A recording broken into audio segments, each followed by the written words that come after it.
MTA 장치는 보통 부분 규정에 많이 적용을 하는 걸로 알려져 있는데 전체 규정을 하게 된 그런 사례가 있어서 좀 소개를 해드리려고 합니다.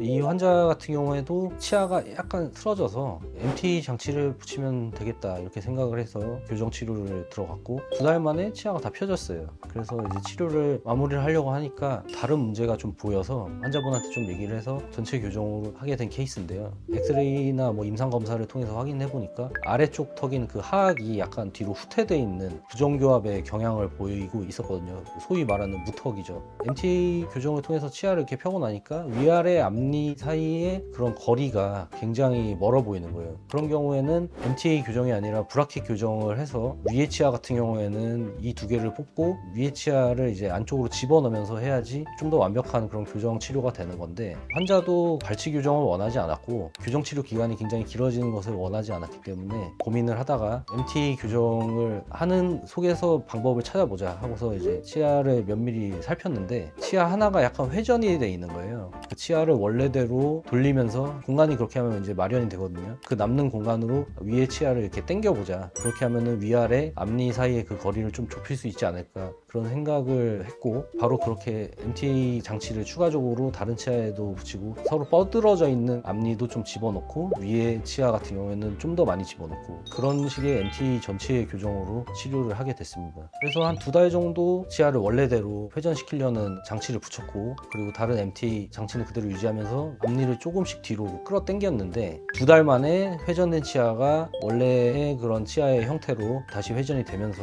위에 앞니가 좀 들어갔고, 그것만으로는 조금 부족한 것 같아서 위아래 사이 공간에 조금 다듬으면서 앞니를 뒤로 당겼습니다. 이런 경우에 치료의 기준은 위아래 앞니끼리 서로 물리느냐, 그거를 기준으로 했고 결국에는 그 상태가 돼서 치료를 마무리를 했습니다.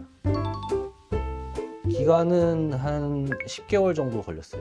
환자가 원하는 부분 중에서도 병원에 오면 물어보는 게 얼마나 걸려요거든요. 불편한 장치를 굉장히 오랫동안 끼고 있어야 되기 때문에 이거를 물어보는데, 그만큼 그 교정 기간에 대한 부분이 환자분들한테는 크게 작용한다고 볼 수가 있어요. 이런 MTA 교정으로 이렇게 전체 교정을 한 경우에는 사실 브라켓을 붙이고 발치 교정을 한 치료에 비해서 뭐 이상적이라고 할 수는 없어요. 그렇지만 환자가 교정 기간이 길어지는 걸 원하지 않았던 점, 그리고 발치 교정을 원하지 않았던 점 등을 고려를 할 때 이 환자에게는 이상적으로 하는 그런 아이디어란 교정보다는 현실적인 그런 리얼리스틱한 교정이 더 맞다고 판단을 했기 때문에 치료 결과도 굉장히 만족스럽다고 할 수가 있습니다.